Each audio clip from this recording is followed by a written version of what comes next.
Hi friends, स्वप्न खुशबू चॅनलमध्ये तुम्हा सर्वांचं स्वागत आहे. फ्रेंड्स, आजच्या व्हिडिओमध्ये आज आपण पितृपक्षाच्या 15 दिवसात स्त्री व पुरुषांनी कोणते नियम पाळावेत याविषयी माहिती जाणून घेणार आहोत. त्याआधी तुम्ही जर चॅनलवर नवीन असाल तर चॅनलला सबस्क्राईब करा. पितृपक्षाच्या 15 दिवसांमध्ये आपल्याला काही नियम पाळायचे आहेत. पितृपक्षामध्ये काही गोष्टी खरेदी करण्याला खूप महत्त्व आहे.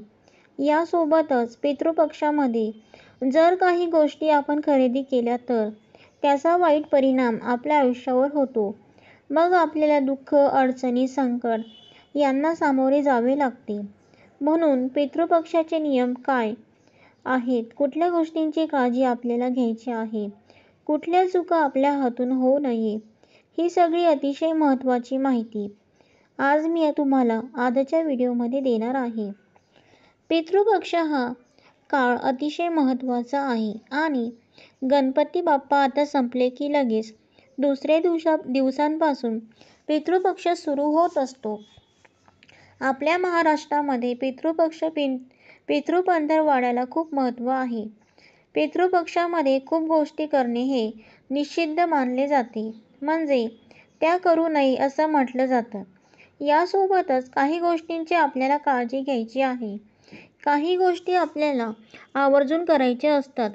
पितृपक्षाच्या तर या काळामध्ये आपल्याला पूर्वजाचे स्मरण करायचं असते.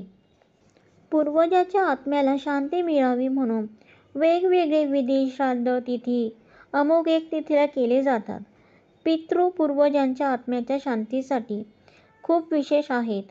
हे 15 दिवस खूप विशेष मानले जातात. पितृपक्षामध्ये पितृ हे या पृथ्वी तलावर कावळ्यांच्या स्वरूपामध्ये किंवा इतर कुठल्याही प्राण्यांच्या स्वरूपामध्ये कुठल्या ना कुठल्या रूपामध्ये ते आपल्यापर्यंत येत असतात. म्हणून या 15 दिवसांमध्ये आपल्याला काही नियमांचे पालन करायचे आहे. काही चूक होणार नाही ना याची काळजी घ्यायची आहे. तुम्ही खूप देवदेव करता, पण जर तुम्ही पितराचे स्मरण करणे, पितरांची पूजापाठ करणे विसरत असाल तर त्या देवपूजेचा काहीही अर्थ नाही. म्हणून लक्षात ठेवा, वर्षभर आपण पितरांची सेवा खरंच नाही करत. मी दर अमावस्या, पौर्णिमा तिथीला तुम्हाला सांगत असते की पितरांना आपल्याला या ठिकाणी दिवा लावायचा असतो. पितरांसाठी पिंपळाच्या झाडाखाली दिवा लावता वगैरे. अमुक एक तिथीला आपल्याला पितरांचं स्मरण करायचं असते, कारण पितृ त्यांच्यामुळे आज आपण आहोत हे कळतं. म्हणून ते नसते तर आपण आज काही नसतो. म्हणून आपल्याला त्याचे स्मरण करायचं असतं आणि आपल्याला त्यांना आठवण करून द्यायची असते की तुम्ही आमच्यासाठी जे काही केलेले आहे त्याचे आम्हाला उपकार आहेत. म्हणून आपल्याला त्यांची आठवण करायची असते. त्यांचे उपकार फेडण्यासाठी आपल्याला काही गोष्टी करायच्या असतात आणि असं जर आपण केलं तरच ते आपल्यावर खुश होतात, आपल्यावर प्रसन्न होतात आणि मग आपल्या आयुष्यामध्ये अडचण येत नाही. तुमच्या घरामध्ये सतत भांडण, कटकटी होत असतील, मुलं अभ्यासात हुशार नसतील, हट्टीपणा, चिडचिडेपणा ते खूप करत असतील, अजिबात ऐकतच नसतील, घरामध्ये कुठल्याही ज्या सर्वसामान्य चुका नेहमी होत असतात ना, तर त्यांच्या मागे पितृदोष हे सगळ्यात मोठं कारण असते. बघा, आपल्याला सगळ्या सामान्य माणसांना इच्छा असते की आपले पूर्वज हे आहेत, आपले जे होऊन गेलेले आहेत त्यांच्या प्रॉपर्टीचा हिस्सा मिळावा असं आपल्याला वाटत असतं. तर जसं आपण त्यांच्या प्रॉपर्टीचे हिस्सेदार असतो, त्याचप्रमाणे आपल्या पितरांनी जे काही आधी चुका केलेल्या आहेत, जे काही त्यांनी दोष, पाप केलेले आहे, त्या दोषांचे सुद्धा आपण कुठे ना कुठे ते दोष आपल्याला लागलेले असतात. त्या दोषांचे सुद्धा आपण कुठेतरी धारक असतो. म्हणून ते घालवण्यासाठी त्यालाच पितृदोष म्हणतात. आपल्याला काय वाटते की आपण पण पूर्वजन्मीमध्ये काही पाप केलेले असतील तर ते तर झाले, पण आपल्या पितरांचे जे काही दोष वगैरे असतात, पाप त्यांच्याकडून झालेले असतात, तर ते दोष आपल्याला लागलेले असतात. म्हणून ते घालवण्यासाठी आपल्याला पितृपक्षामध्ये काही गोष्टींची काळजी घ्यायची आहे. पितृपक्ष जे आहे तर ते 18 सप्टेंबरपासून सुरू होते आणि 2 ऑक्टोबरला सर्व पितरी अमावस्या आहे. तर या 15 दिवसाच्या काळामध्ये कुठली काळजी घ्यायची की जेणेकरून पितृ आपल्यावर प्रसन्न होतील? तर सगळ्यात पहिले म्हणजे काही वस्तू खरेदी करणे. या काळामध्ये हिताचं मानलं जात नाही.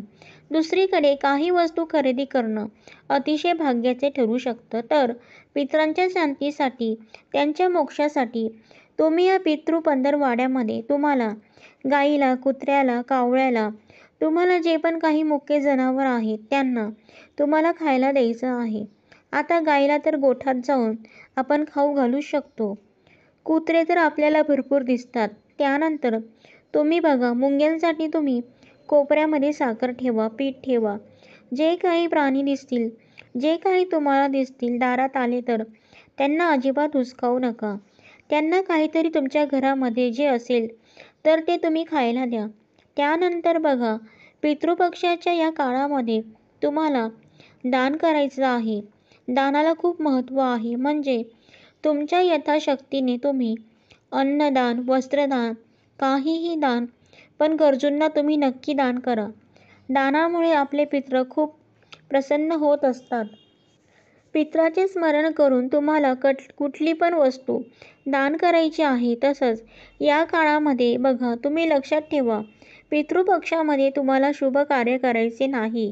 म्हणजे लग्न, मुंडन, त्यानंतर घराचं काही घरभरणी, वास्तुशांती वगैरे जे शुभ कार्य आपण म्हणतो ते या काळामध्ये करायचे नाही. या काळामध्ये तुम्ही नवीन व्यवसायाची सुरुवात करू शकतात.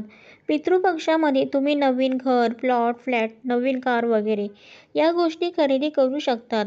कारण हे खरेदी केल्यामुळे आपले ते पूर्वज आहेत ते आपल्या प्रगतीवर प्रसन्न होतात.